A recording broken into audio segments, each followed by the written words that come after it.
Hey film fans! Welcome to CINEPRO, your ultimate hub for all movie recaps. From heartwarming classics to the latest blockbusters. The series begins with Dexter, who is roaming around the city looking for a new victim. He ends up at a school children's party, where he sees a man named Mike and decides he is the one he is after. When the party ends, Mike goes to his car and finds Dexter waiting inside, threatening him to drive to a location Dexter will specify. Mike actually drives to the place where he usually buries his bodies. There, Dexter tells him that he is tired of searching for the bodies of abused children and that he intends to take revenge for them. He ties Mike to a metal bed, cuts his face, takes a blood sample from him, then kills him and cuts up his body so no one can find it. Dexter narrates that he doesn't understand how he ended up like this, but he enjoys what he does. He tells us that the man who raised him was a retired officer named Harry, and that one day Harry discovered that Dexter killed the neighbor's dog because it was very annoying. After that, Dexter returns to his apartment, takes out the blood sample he took from Mike and puts it in a box with the rest of his samples,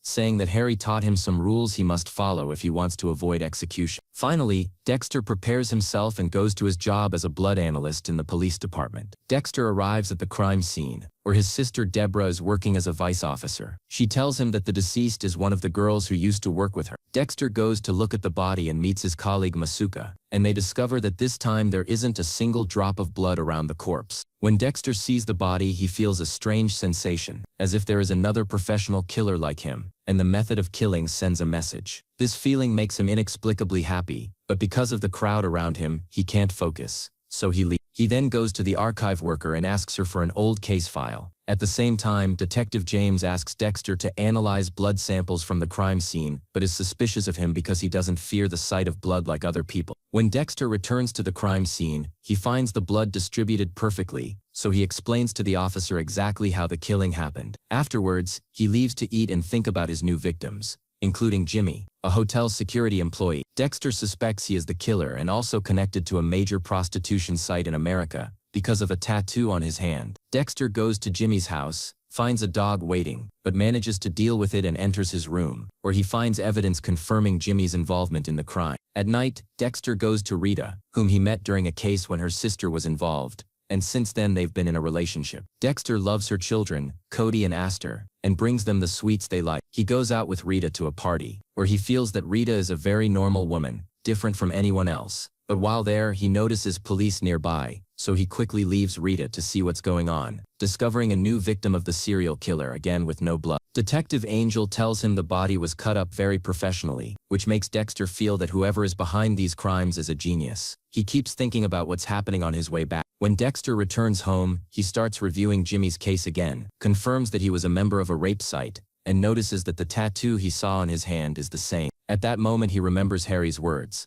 telling him he must follow certain rules to be a clean killer, or else the police will catch him one day. Harry always emphasized that the police would never be able to catch all the criminals, and that getting rid of bad people in the right way is a service to society. Dexter then begins preparing the tools he will need for the next step. In the police department, Deborah suggests that the killer uses refrigeration to kill victims and might use a car with a fridge or freezer, but LaGuardia, the department head, ignores her and doesn't take her seriously. When everyone leaves, Deborah feels insignificant and unheard, but Dexter encourages her, telling her to focus on her work and develop herself. Afterwards, Dexter goes to LaGuardia's office and explains to her that the crime scene suggests the killer was close to the victim, maybe an ex-lover. Then we see Jimmy entering an old building, stealing copper pipes to sell. He goes to check the source of a sound, finds a photo of one of the victims, and suddenly Dexter appears in his disguise, sedates Jimmy, ties him up and takes a blood sample. After a few hours, Dexter finishes cutting up the body. Suddenly Rita calls him, saying she needs to see him. He agrees,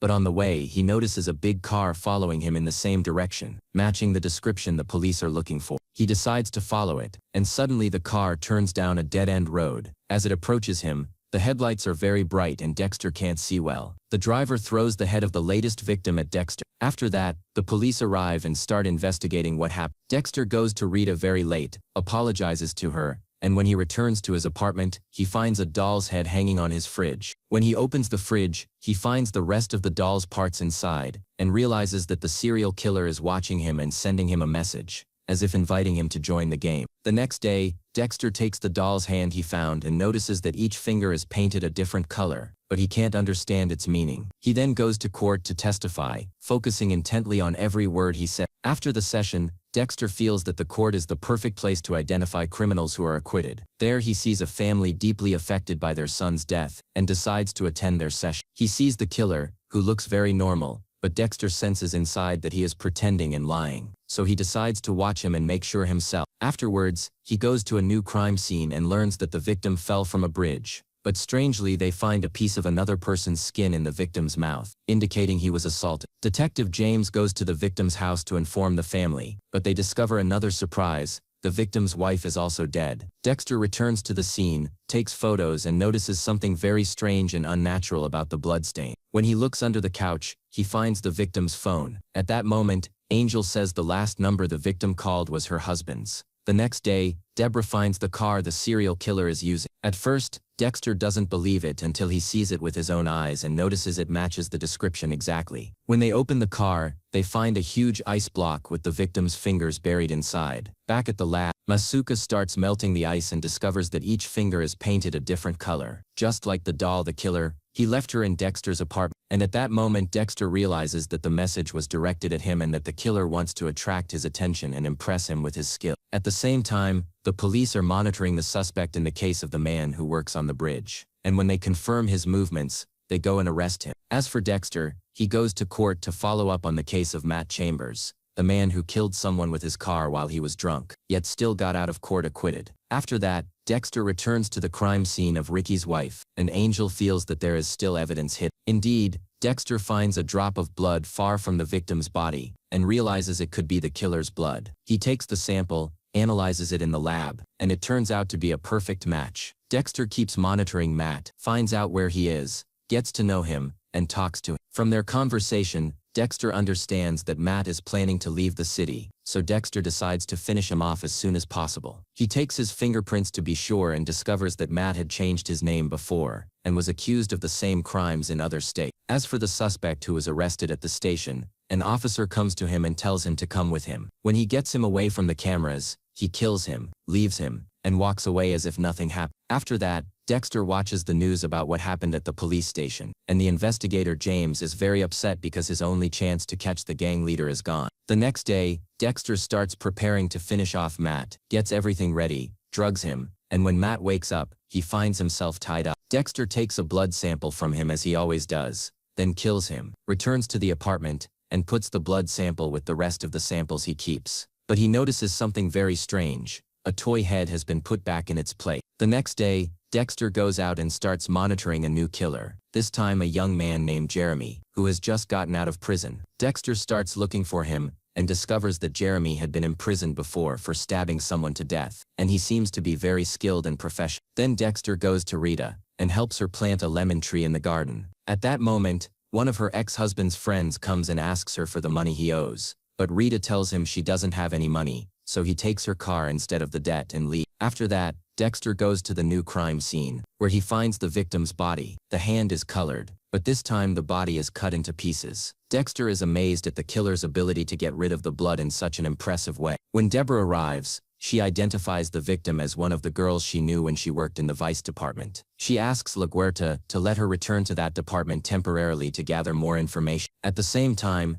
Dexter monitors Jeremy as he buys a knife from the market and immediately understands that this boy is up to something evil and seems to be preparing for another crime. Meanwhile, Deborah learns from the girls that the victim was riding in an old model car, takes its description, and returns to the station. Dexter is there and also learns that the night guard at the place where the victim died suddenly disappeared, and LaGuerta starts to suspect that he is the killer, completely forgetting about the ice truck killer. Dexter is secretly happy that she's not considering the wrong possibility and notices that LaGuerta is very focused on the guard and convinced he is the criminal, even though Deborah and Dexter don't believe. After that, Dexter monitors Jeremy as he leaves a party with his friend, and notices they're heading to an empty place. Dexter sees Jeremy about to kill his friend, so he intervenes at the last moment, and makes both boys run away from the place. Dexter is surprised by himself, and doesn't understand why he intervened, and saved the boy in the first place. When he returns to his car, he finds the glass broken and someone has stolen his wallet. Dexter remembers the first time he killed, and it was a nurse who gave lethal drugs in the hospital. Suddenly, while wearing masks, they go to attack the house of one of the gang leader's assistants. When James tries to stop them, he realizes they're trying to frame him for the crime, so he takes off and escapes quickly. At that time, Dexter returns to Jeremy, locks him up, and when he's about to drug and kill him, Jeremy surprises him and says he killed the man who assaulted him. This makes Dexter stop what he's doing because he feels Jeremy might be like him and could be his successor. Before leaving, he advises him saying, "Don't kill anyone except those who really deserve to die." Dexter then remembers his story with the nurse, how he waited for her to return home, prepared everything, managed to drug her and tie her up, and then asked her why she killed people in the hospital. She replied coldly that she was relieving them from their suffering, but Dexter doesn't believe her and finishes her off. After that, Harry's condition improves, but at the same time, investigator James finds the gang members chasing him everywhere, wanting to finish him off. Dexter returns and surprises Rita with a new car as a gift. The next day, Dexter goes to the new crime scene on the beach, and finds a severed hand placed on a chair. He understands that the serial killer is behind it. He notices that this time, the hand is from an old man, not a woman as usual, and under the hand, he finds a photo that reminds him of something from the past. Dexter returns to his apartment, pulls out the photo album, and discovers he had been photographed in that same place when he was a child. The next day, before trying to solve the mystery, he receives a report of a new crime from the same killer, and finds a severed leg next to a ball. At that moment, he understands that the killer is mocking him and sending him messages. At the station, investigator James talks to his colleague, and learns that the gang members are after him because they think he is the reason for what happened. At that time, Dexter discovers that the severed leg, and the previous hand, belong to the same person, who is the stadium's personal guard, and suspects he might still be alive. He immediately goes to inform LaGuerta, who learns from the mother that her son is still alive. But before Dexter can continue his search for the truth, he is informed of a new crime scene, with another body part of Tucci. Dexter realizes that all these places are places he had been photographed at as a child. Suddenly, Rita comes to visit him because she feels he has been stressed lately. After she leaves, Dexter looks at the album again and notices a mark on the back of a photo taken in front of a hospital. He decides to go there, especially since it has been abandoned for a long time. At the same time, investigator James is kidnapped, and the gang leader plans to finish him off, but the police intervene at the last moment. James discovers that his colleagues at the station had set him up as bait to catch the leader. Dexter actually arrives at the hospital, finds Tucci tied to the bed, and the man can't see him. He asks Dexter to relieve him and kill him because he can't bear it anymore. Suddenly, someone takes a picture of Dexter and runs away. Dexter finds his picture and informs the police about the place, and the ambulance comes and saves Tucci from death. Dexter is very happy because he was able to resist his killer instinct and save a human life. The next day, Dexter goes to the new crime scene. There was Tucci, who started analyzing the place to uncover the identity of the serial killer. At the same time, Rita, at work, notices that her colleague is devastated and crying, so she takes her aside to talk to her. She learns that her fiancé was trying to come from Cuba through a smuggler, and when the fiancé arrived, the smuggler demanded more money, but she didn't have any more. Since then her fiancé disappeared, and she hasn't been able to reach him. Rita takes the smuggler's number from her friend, and tells her that Dexter might be able to help. Indeed, she sits with Dexter and tells him what happened. He reassures her and says he'll look into it. Dexter contacts someone from the police, and learns that when smugglers don't get their money, they might get rid of the people they're smuggling, and that the police have a list of suspects. Dexter goes to the address of one of them, but when he arrives, he doesn't find anyone. He approaches the warehouse and tries to open it, but then the owner shows up, stops him and asks what he's doing. Dexter acts quickly, says he's looking for a car, and leaves. But at night he returns, opens the warehouse, and discovers it's indeed the place where the smuggler kept the people he was smuggling. The next day, he gets a call from the officer who helped him before,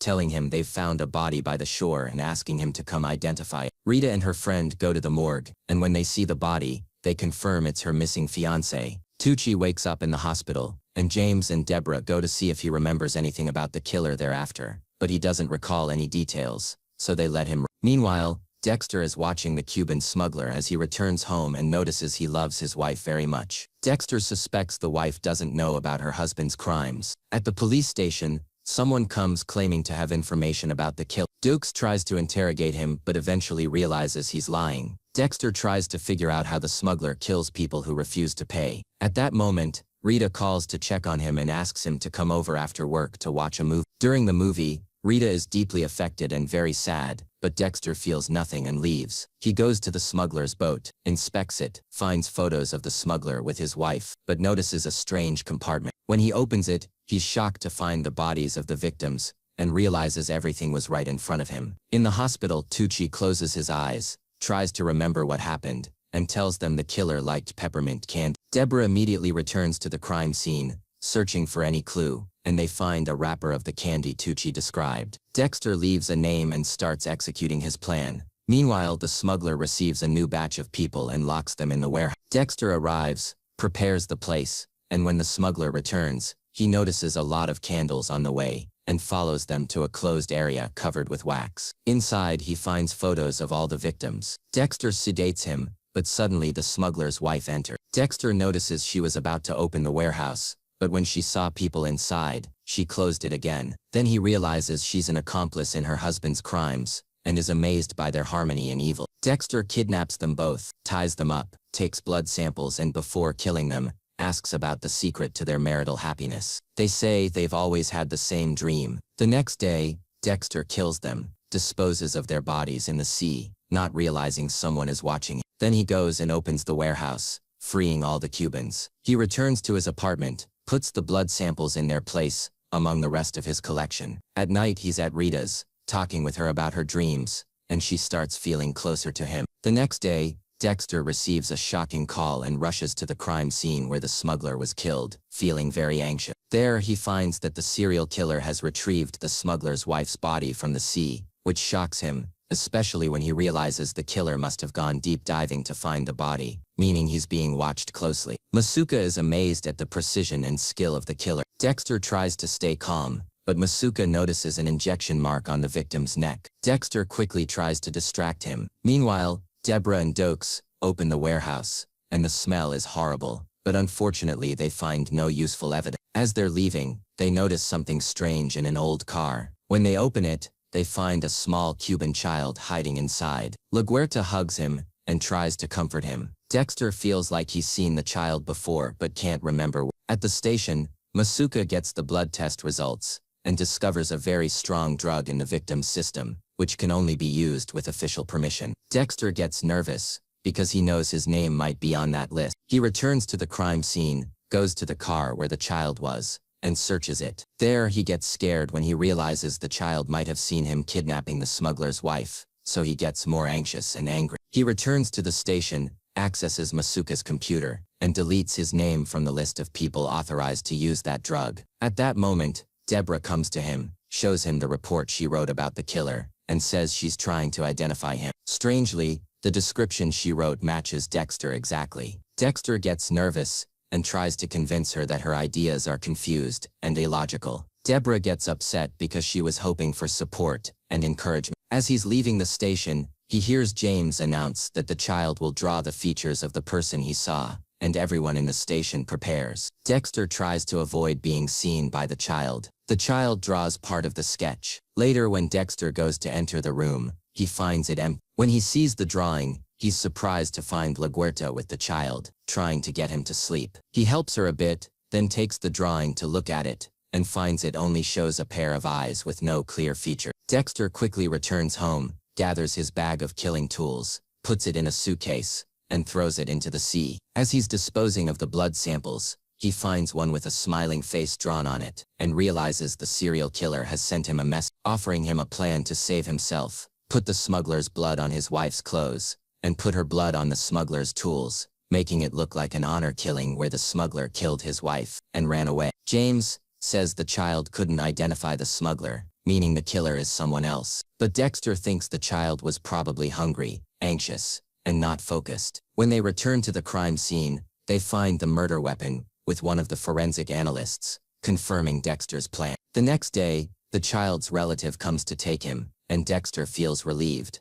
having gotten out of that predicament. But then the sketch results come in, and when he sees it, he finds it's just a normal drawing, so he feels safe and leaves. Rita prepares a birthday party for him, and is very happy, and Deborah is there but upset with him. Dexter says to himself that she will forgive him, and he spends a nice time with Cody and Ast. The next day, he arrives at a new crime scene, and discovers that the victim is a child at a school, and the method of killing is very similar to Jeremy's. Dexter decides to meet him again. Angel and Deborah go to a suspect's house, but he escapes from. Dexter reviews the method of killing, and finds it is the same as Jeremy's, and remembers that once he let him live because he killed the person who assaulted him, so he felt he deserved a chance. But when Dexter sees the face of the suspect Deborah is chasing, he confidently tells her that he is not the killer. He returns to Rita to find her devastated because the kids are missing. After a while, Paul, her ex-husband, arrives with the kids and tells her that he left his address and number. He meets Dexter for the first time and introduces himself, apologizes to Rita, and gives her the address. At the same time, Deborah calls Dexter to come to a new crime scene. When he goes, he tells her that the killer is just an amateur, but she insists that all the evidence is against him. Suddenly, they find an old, buried body with its leg cut off, and Dexter starts to doubt everything, and that the suspect might be the ice truck killer. At the station, everyone says Perry is the killer because he killed his mother and lived in her service for 2 years. But Dexter is not convinced and is more focused on Jeremy and wants to teach him and make him his successor. He goes to the place where Jeremy lives and tries to get him away, but the police raid the place and arrest Jeremy without noticing Dexter. At the same time, Deborah and Angel go to a nearby hotel and learn from the manager that Perry rented a room with a prostitute. When they go up, they find the girl tied up and confirm that Perry is the killer, but he is not there now. James calls Dexter and tells him that his theory about Jeremy was right and that he is watching him, but Dexter pays no attention to the matter. Perry returns to the room,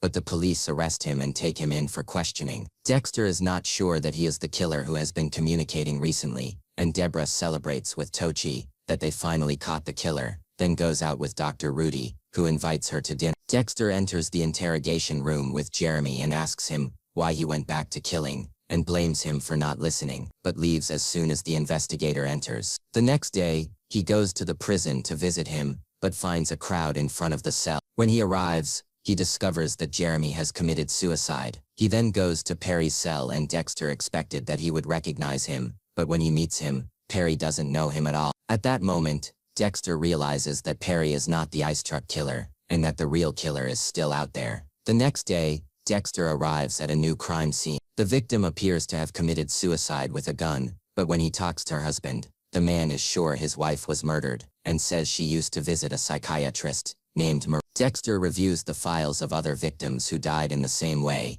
and discovers they all went to the same doctor. He decides to make an appointment with him, and follow up himself. He goes to the clinic and pretends to the doctor that he is worried about his friend who is thinking of suicide, but the doctor suspects him, and before things escalate, the doctor leaves. Dexter takes the opportunity to search through the appointment books and is very surprised, so he goes to ask the patient the doctor was with at the time and confirms that he was with him. He is forced to book another session to learn more. In the second session, Dexter starts asking him about people who live with masks and pretend, and the doctor advises him to let go of control and accept reality even if he doesn't like it. At night, Dexter returns to the clinic to search and finds surveillance camera. When he checks, we then learn that Dr. Rudy is the real ice truck killer. We see Detective James with Angel, and they are on their way to the police station. Suddenly, James sees someone he recognizes from a long time ago, stops the car, and chases after him. The man runs until he escapes under a bridge.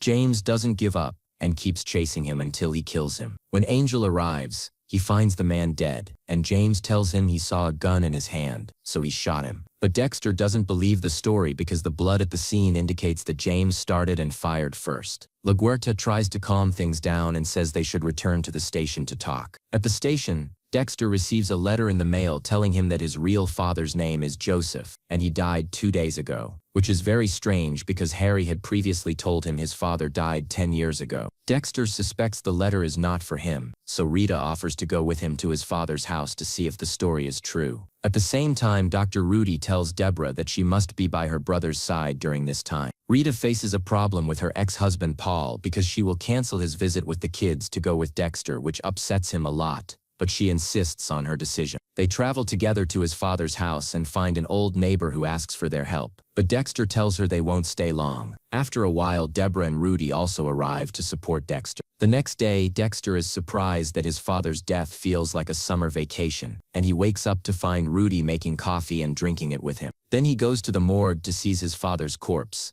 and as soon as he sees it, he feels a strange sensation, especially when he notices the tattoo in his arm that reminds him of his father when he was young. The doctor leaves, leaving him alone, takes a blood sample from him, and also takes a blood sample from himself, sending them both to Masuka for analysis. Rita finds documents showing that his father had married people to help them get over addiction, which indicates that Dexter's father had stayed clean for Deborah and Rudy are enjoying their time together, and then Rudy talks to Dexter about the possibility that this man is actually his biological father. But Dexter refuses the idea because Harry never lied to him. Angel talks to a detective in another department and learns that Dexter was the one who killed the first man. Deborah answers a phone call from Masuka, who tells her that the blood analysis showed that the sample from the corpse matches Dexter. Dexter is throwing away some of his father's old things in the street, and Deborah comes to scold him because he's doubting Harry's words. She keeps blaming him for searching for things that won't help him. They go inside the house and spend the night, and in the morning she tells him to forget what happened and go back to how things were, and Dexter agrees,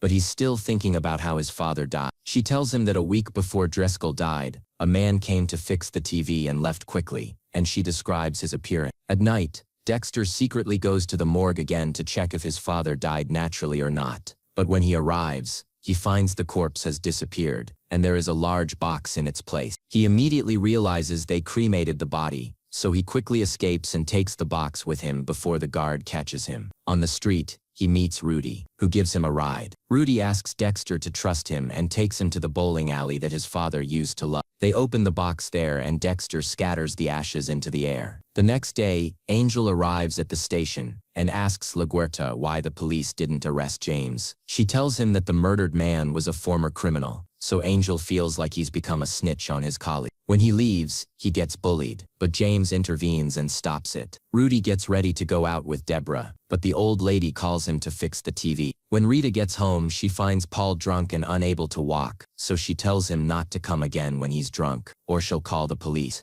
To quiet him, she agrees to be with him, but he's not coherent and tries to assault her, so Rita takes advantage of the situation, hits him, he loses consciousness, and she takes the kids and leaves the house. Rudy goes back to the neighbor dressed as a technician to finish her off. The next day, Dexter fixes Rita's door and has breakfast with them. She tells him she won't let Paul control her life anymore. At the station, one of the employees finds a very strange box. When Dexter examines it, he says it's blood, and it has a hotel name and a room number on it. They go to the hotel and Dokes breaks the door. The scene is horrifying because they find a huge amount of blood, so they call emergency services. Dexter goes in alone because he's the only one who can handle the scene and finds the room full of blood. He is shocked, falls to the ground, and can't speak. At Rita's work, a detective comes and tells her that Paul filed a case against her, claiming she assaulted him. Rita says he's lying, but they take her to the police station. Meanwhile, Dexter is helping outside the interrogation room, telling the lab what to do when he gets a call from Rita asking for help because she's at the police station. He tries to calm her and says he'll send her a lawyer. The lawyer comes and finds out that Paul entered the house against her will, but says Paul's test results are clean, so he could win the case and get custody of the kids because he's not an addict. Dexter reviews the blood patterns at the crime scene and says the criminal was alone and that the blood is from previous victims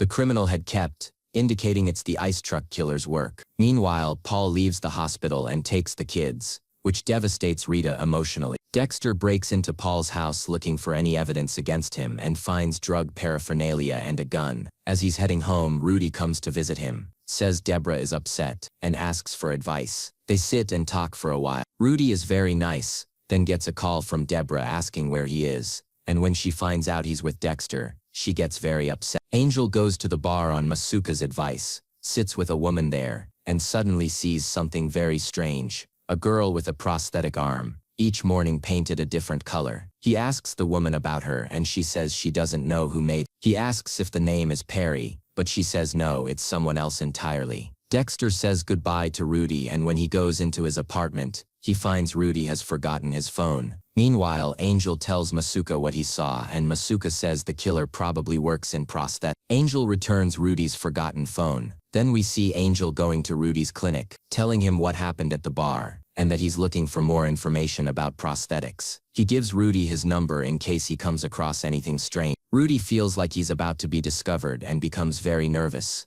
On the other side, Rita meets with her lawyer, who explains that there is a prior agreement between her and Paul about visitation times, and that she had previously canceled a visit without reason. The lawyer calls Dexter and tells him that Paul's position in the case is now very strong and he will likely win and get custody of the kid. Rita agrees to let Paul visit the kids again, but Paul isn't satisfied and goes to confront Dexter, provoking him and telling him Rita will lose custody, and if Dexter tries to stop him, he'll take care of both him and Rita. Dexter gets angry, hits him hard enough to make him dizzy, puts him in his car, returns to Rita and tells her Paul left because he had an errand. The little boy also notices his father's car is gone. Dexter takes Paul to his apartment, gives him a dose of drugs, and gets rid of him temporarily. After that, LaGuerta announces they have reopened the ice truck killer case, and that Perry, the previous suspect, turned out to be an imposter and not the real killer, who is still at large. LaGuerta's boss tells her he was the one who made her head of the department,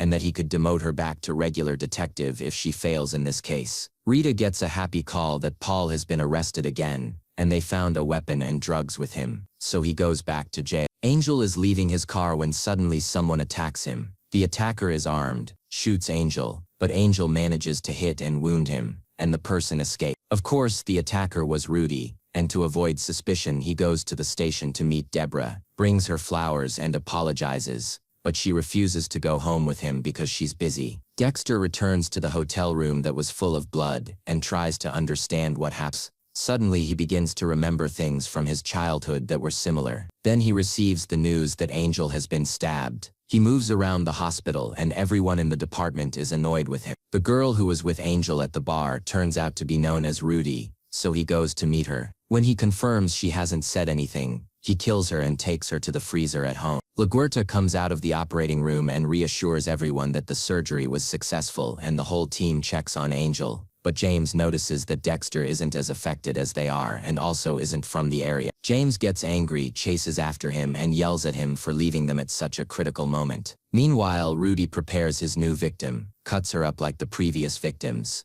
and is surprised when Deborah comes to visit him. He takes her inside his apartment. Rudy sits with Rita and tells her what happened to Angel, and they spend the rest of the day together. At the same time, the police arrive at the scene of a new crime. LaGuerta asks James to take Dexter to the location, where the crime scene is set up as if it were a gift. Dexter finds a videotape under one of the boxes, and the police review it, discovering that the serial killer is threatening the victim and telling her to speak on his behalf, saying the police arrested the wrong person, and that his reputation is ruined, with people now seeing him as an amateur. From the video, they understand that the victim was upside down and figure out the secret behind the killer disposing of the victim's blood. Rudy arrives at Deborah and Dexter's place because he wants to talk to her. Deborah gets up and leaves him to talk, and Dexter notices an injury on Rudy's mouth. When he asks about it, Rudy says he got hurt while working in the workshop. When Dexter returns to the lab, he analyzes the blood on Angel's shirt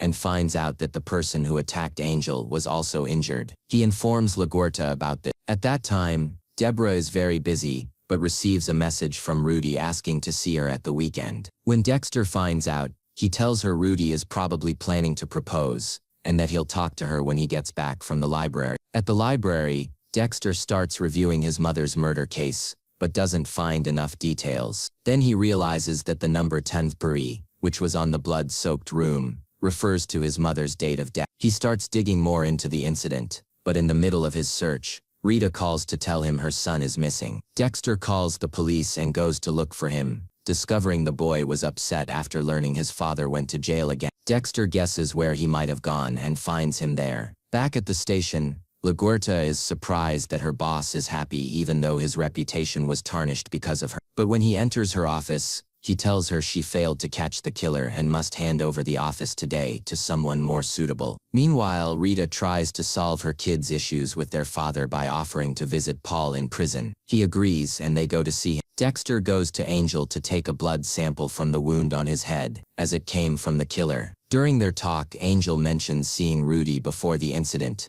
because he was looking for information about the killer. Dexter connects the dots and realizes the real reason for Rudy's mouth injury is the incident with Angel. He becomes worried about his sister. Rudy calls Deborah and asks her to dinner. At the same time, Dexter rushes to Rudy's apartment, but can't get in, so he searches the trash and finds a blood-stained cotton swab. Meanwhile, Deborah arrives at the boat Rudy reserved for dinner, and they spend time together, but but he surprises her with a marriage proposal. She is shocked and very happy. On the other side, Dexter goes to the lab to analyze the blood and tries to call his sister to find out where she is, but she doesn't answer, so he leaves her a message. Deborah is very happy but notices Rudy eating mint candies, just like the guard described the killer. She realizes this was the only time the victim saw the killer and survived, because the victim's hands were already cut off, and Angel was actually looking for this case. Dexter gets the analysis results, which match, making him more worried about Deborah, as she's really with the killer. He sends an alert to all units to look for her. Rudy has indeed kidnapped Deborah and tells her that everything that happened was part of his plan from the beginning. Dexter goes home to look for any clue to her location but finds nothing until his computer turns on and he sees a song and photos in the woods, which bring back childhood memory. He follows up on the old case of his mother's murder and finds the location of the container where he was locked up as a child. At the same time, Rita gets a call from Paul, who tells her that when he went to the hospital he had a skull fracture and suspects Dexter did it, but she doesn't believe him and hangs up. At the station, LaGuerta hands over the office, and the new captain, Pascal, is introduced. They ask LaGuerta to stay until James arrives. Dexter goes to the location of the containers, bypasses security, and searches for his container. When he opens it, he finds it full of bananas, but the surprise is that James has been watching him the whole time and asks why he's there, given the investigation, and that his sister is in danger. They fight, but a guard arrives and separates them. Then they get a call from the police station. Meanwhile, Deborah is locked in a car with another victim. Dexter goes to Rudy's house after the police raid it, and finds a room set up for storing victims' bodies in freezers. Masuka confirms the last victim was indeed a victim of the kill. Dexter asks to see the photos from the scene and finds a box of paints at Rudy's house with the song Born Free inside, realizing it refers to the place where he was born. At the same time, Deborah is with Rudy at that address, and he drugs her again. Dexter arrives at the place and recalls memories with his mother as she painted his finger, then remembers he had an older brother named Brian. Suddenly, Rudy appears in front of him and tells him they were both in the same incident, but he was left in the shelter while Dexter was adopted by Harry, who sensed Brian was psychologically affected by the incident. Unlike Dexter, Rudy surprises him by saying he wants to help him kill and that they could work together. Rudy keeps trying to convince Dexter he'll be safe with him and can live as he wants. Dexter seems convinced, and they head together to where Deborah is. There, Rudy ties her up the same way Dexter is used to tying up his victims. But when Rudy tries to kill her, Dexter completely refuses and says he only kills criminals. Rudy tries to convince him there's no such thing as a hero who kills criminals, and that they're both alike. He tries to kill Deborah, but Dexter intervenes and stops him at the last moment. The police arrive just then and Rudy escapes before they can catch him. They manage to rescue Deborah, but after what happened, James threatens Dexter that he'll fire him for hiding information from them. And also, the strange reason is how come Cam was there before them, and when Deborah hears his words, she comes in and yells at him fiercely and defends Dexter, because he saved her life. She says he should be honored instead of punished. On the way to the hospital, Dexter feels that Rudy won't leave Deborah alone and will come back to finish her off. At the same time, Rita's ex-husband calls her and says that his shoe was still at her house, and that he's sure Dexter was the one who hit him, but she doesn't believe him and hangs up on him again. Dexter takes his sister and puts her in her room and locks the door well because he's sure Rudy will come back, and that's exactly what happens. Rudy breaks into the apartment at night and opens Deborah's room, but he's surprised that it's not the real Deborah, but just pieces from the bodies he used to cut up. Then Dexter comes out from behind and drugs him. When Rudy wakes up, he finds himself tied up in the same way as Dexter's victim. He tries to appeal to Dexter's emotions and tells him he's sad they won't be together, and he really does affect Dexter with his words. But before he lets him go, Dexter decides to finish him off quickly and kill him, even though he feels sad because in the end, that was his only brother who knew his secret and accepted him. The police come the next day and find Rudy's body killed in the same way as the ice truck killer. After that, Dexter goes to apologize to Rita for all the mess that happened lately, and their relationship improves again, but Dokes still isn't convinced and keeps watching him. The surprise is that Rita actually finds the shoe just like her ex said, but she decides to ignore it because Paul caused her a lot of trouble in her life. At work, Dexter comes in and finds everyone celebrating him as the hero who got rid of the ice truck killer, and he's happy on the outside, but inside he's more relieved because no one was able to discover his secret. And here the first season of Dexter ends. I hope you enjoyed it as much as I did. If you did, make sure to subscribe for more awesome content. Thanks for watching, and I'll catch you in the next one. The doctor's device. He discovers a disaster. The doctor records his sessions with the victims, gives them drugs, and even encourages them to commit suicide with guns instead of treating them. Suddenly, a message from Rita arrives asking him to come quickly. When he goes, she hints that she wants to get closer to him and have a relationship, but he apologizes, using work as an excuse, and leaves. At that moment, Dexter tells himself that he actually needs a therapy session before he finishes off the doctor. He goes to him again and starts telling him what happened with Rita. The doctor dims the lights to help him focus, and Dexter suddenly remembers that, as a child, he was bullied, but Harry stopped him. He leaves the clinic and goes to Rita, and starts getting closer to her. At the same time, LaGuerta goes to Perry with a severed head to pressure him to confess, and he breaks down and admits he is not the killer, and just wanted fame. But the administration does not accept this confession and wants to take him to court. Dexter returns to the doctor and thanks him for what he did, and says he was able to resolve his issue with Rita. Then he tells him that he has a big confession, that he is a serial killer. Of course, the doctor does not believe him, but Dexter insists. At that moment, he feels relieved for the first time because he told the truth to someone, even if they don't believe him. When the doctor tries to escape, Dexter strangles him, then takes him to another place, ties him to a bed, takes a blood sample as usual, and begins to cut him up in his usual way. But the real surprise comes at Dr. Rudy's house. We see Dexter's blood slides on the TV, next to a toy from Dexter's house, and we discover that the doctor has a